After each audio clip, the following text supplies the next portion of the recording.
महायुतीचं सरकार आल्यानंतर महिनाभरातच प्रदेश भाजपचं 2 दिवसीय अधिवेशन शिर्डीत झालं। त्यात पक्षाचे ज्येष्ठ नेते व केंद्रीय गृहमंत्री अमित शहा यांनी मार्गदर्शन केलं। नंतर मंत्री व आमदारांची बैठक घेऊन सरकारची प्रतिमा जपण्याचा कानमंत्रही दिला। त्यानंतर 8च दिवसात पंतप्रधान नरेंद्र मोदी मुंबईत आले। त्यांनीही महायुतीच्या तिन्ही पक्षांच्या आमदार मंत्र्यांची बैठक घेऊन त्यांना काही सल्ले दिले। त्यातील एक महत्त्वाचा मुद्दा म्हणजे सरकारची प्रतिमा जपा हा कानमंत्र मोदींनीही दिलाय। एकीकडे वाल्मिक कराड सारख्या खंडणीखोर प्रवृत्तींना अभय देणाऱ्या प्रवृत्तींना फडणवीस सरकारमध्ये अभय देत असताना सरकारची प्रतिमा जपण्याची जबाबदारी मग कुणावर येते हा प्रश्न या निमित्तानं उपस्थित होतोय। तसंच मोदींनी अजूनही अनेक सल्ले या बैठकीत दिले, पण त्याची अंमलबजावणी करणं खरंच शक्य होणार आहे का असा प्रश्न बैठकीतून बाहेर पडलेल्या आमदारांना पडलाय। मग मोदींचं भाषण म्हणजे नळी फुंकली सोनारे इकडून तिकडे गेले वारे असंच म्हणायची वेळ येईल। काय आहेत मोदींचे सल्ले जाणून घेऊयात मिशन पॉलिटिक्स मधून। नमस्कार, मी समीक्षा।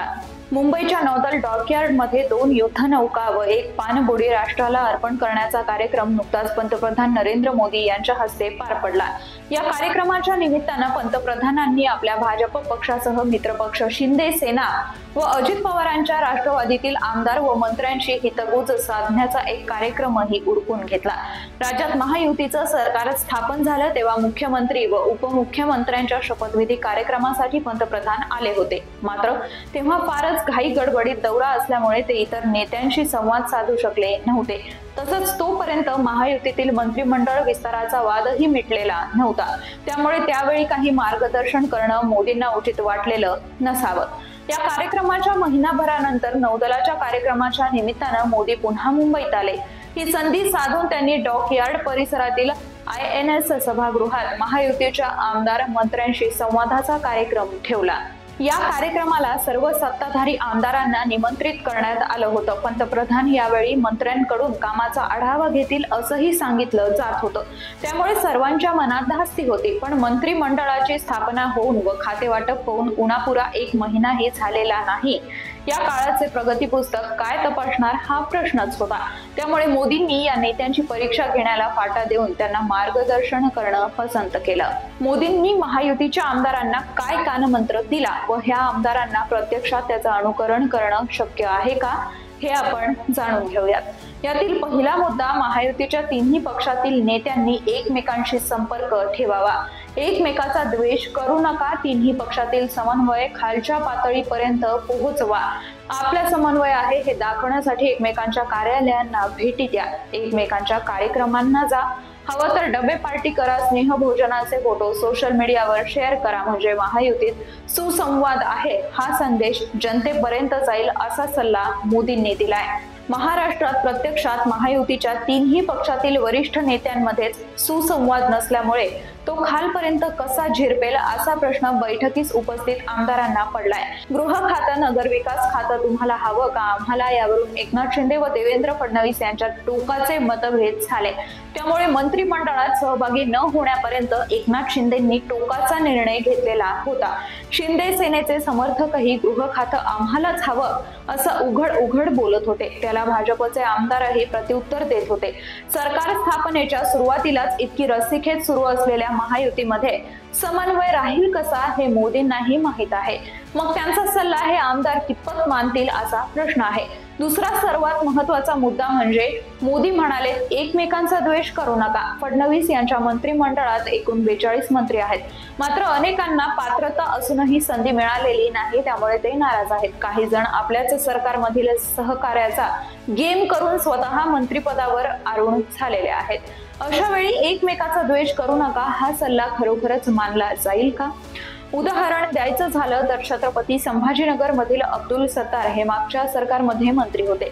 त्यांचा पत्ता कट करून आता संजय शिरसाट मंत्री झालेत। त्यामुळे सत्तार यांनी बंडाचं निशाण फडकावलंय। आता शिरसाटांना अडचणीत आणण्याची संधी सत्तार शोधतायत। ही झाली शिंदे सेना या एकाच पक्षातील अंतर्गत कुरघोडीचं राजकारण। तीच गत भाजपतील आहे। विदर्भातील सुधीर मुनगंटीवार यांच्यासारख्या ज्येष्ठ नेत्याला भाजपनं मंत्रिपदावरून डावललं।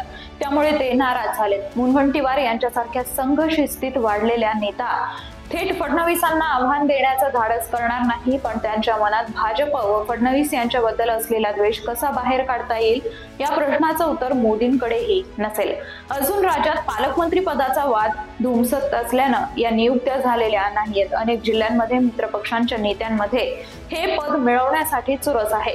रायगडमध्ये गेल्या वेळच्या पालकमंत्री अदिती तटकरेंनी पुन्हा दावा केलाय, तर शिंदे सेनेचे भरतसेठ गोगावले हेही या पदावर हक्क सांगून आहेत. रत्नागिरीत शिंदे सेनेचे उदय सामंत व भाजपचे नितेश राणे यांच्यातही हीच रस्सीखेच सुरू आहे. सर्वात वादाचा मुद्दा आहे तो बीडचा. गेल्या 5-6 वर्षात बीडमध्ये जी गुंडगिरी वाढली आहे त्याची उदाहरणं आता समोर येऊ लागली आहेत.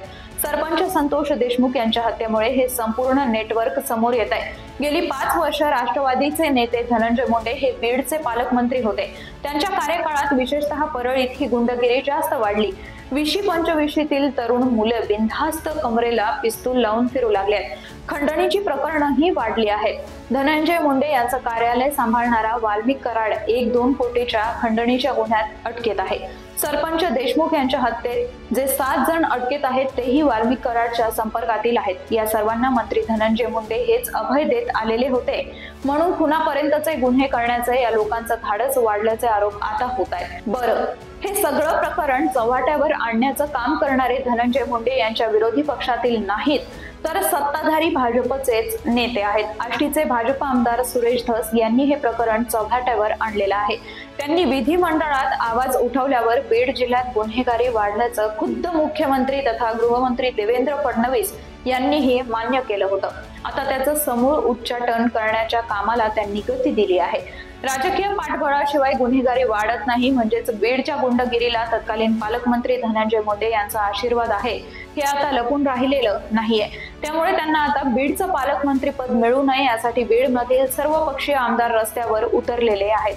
मग अशा परिस्थितीत एकमेकांचा द्वेष करू नका हा मोदींनी दिलेला सल्ला कोण मांडणार आहे हा प्रश्न अनुत्तरितच राहतो.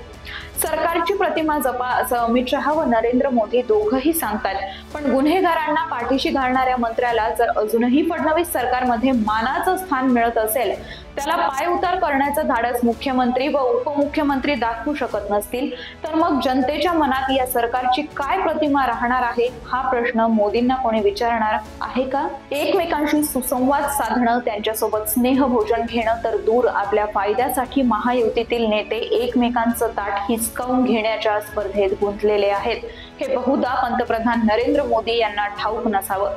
महायुतीतील विसंवाद इतका टोकाला गेलेला आहे की सामूहिक दृष्ट्या घेणं अपेक्षित असलेला एकही निर्णय फडणवीस, शिंदे व अजित पवार घेऊ शकत नाहीयेत. प्रत्येक वेळी त्यांना दिल्लीचे दौरे करावे लागतात. आता सरकार येऊन 1.5 महिना उलटला.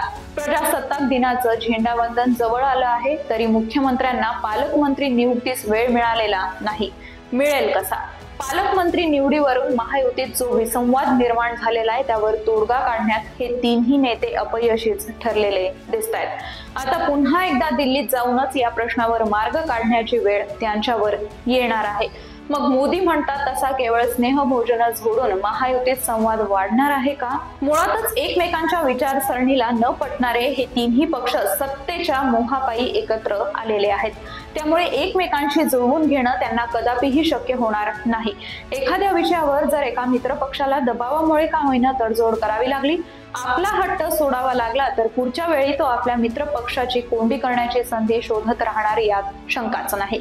त्यामुळे मोदींना महाराष्ट्रात महायुतीमध्ये ज्या सुसंवादाची अपेक्षा आहे त्याचं दर्शन घडण्याची शक्यता तूर्त तरी अशक्यच आहे असं म्हटलं तर वावगं ठरणार नाही.